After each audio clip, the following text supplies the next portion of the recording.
This is getting interesting. This kid is really bold. The girl said something's off, and you're still going for that thing? Even our fearless little Lo is second-guessing himself, thinking there must be something terrifying hidden in this room. He fled in fright, leaving Cheng Zun frozen, urging Amu to check the doll, which turned out to be the photo man's toy. Outside, little Lo was gasping for air. As an experienced adventurer, he knew not to mess with anything that moves. He was afraid if this continued, the aftermath would be a disaster. Little Lo immediately decided to bail on the team, but little did he know, that doll was actually a prank by Amu and the gang, just for show. To continue the live stream, Amu urged via walkie-talkie, quitting means no reward, only if little Lo agrees will there be a show. Next, they promised not to do anything scary and guaranteed the team wouldn't touch anything again. He then sent Cheng Zun and Yan to the 4th floor to set up lights. The others returned to the lab, only to find the ceiling had almost completely caved in. The cabinets around were leaning, but strangely, there were square holes on top of them. What on earth is the purpose of these?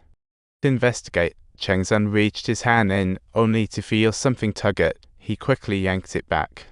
But he initially thought it was just a prank to scare the teammates and viewers. Ignoring everyone's warnings, he was determined to expose Cheng Zun's little trick. He also reached in following suit, and when Jixin pulled his hand back out, he realized he was genuinely grabbed by something inside, with several scratch marks on his arm.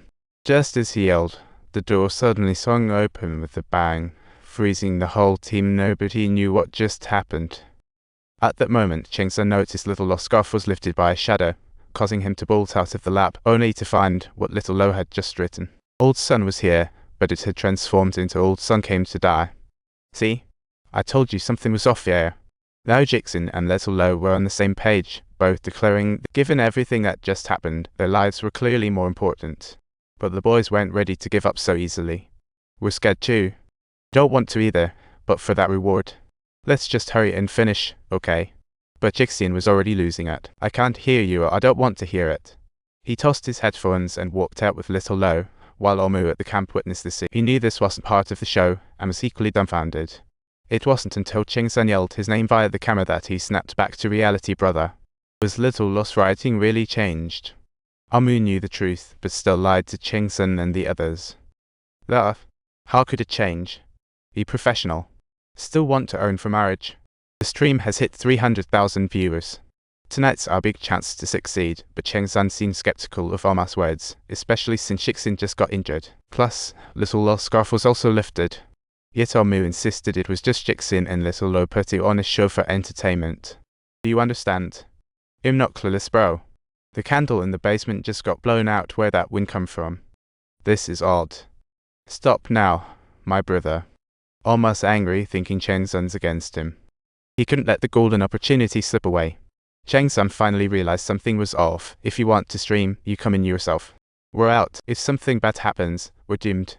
So, without looking back, he left. With no choice, Amu replayed the recent footage, when suddenly, he noticed something eerie. The footage showed a team of 6, all visible, but who was recording it? Just then, the power flickered again. The subtitles show, the screen plunged into darkness once more, only to gradually flicker back to vitality as the power slowly returned. The screen kept looping Cheng Zun's previous statement, someone doesn't want us filming here. As Amu sat in the dilemma, a voice crackled over the walkie-talkie from Cheng Zun. After a discussion, they demanded an extra 20% share, or they would immediately pull out of the hospital. Amu eyed the live chat. They hit 700,000 viewers. Helpless, he clenched his teeth and agreed. Meanwhile, earlier, little Lo finally found the marking spot after some wandering. Just a 2-minute walk and they'd returned to Amu's camp.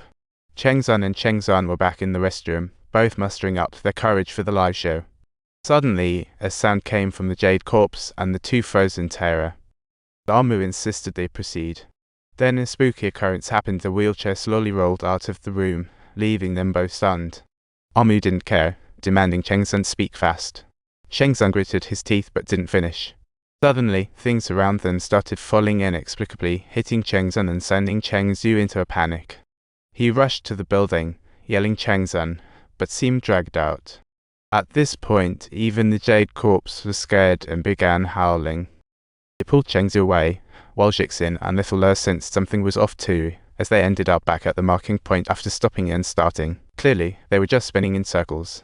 Just then, Little Lo must have stepped on something and looked down. It was all those jars and bottles from the lab. He tried calling out to Jixin, but Jixin didn't respond, standing there like a statue.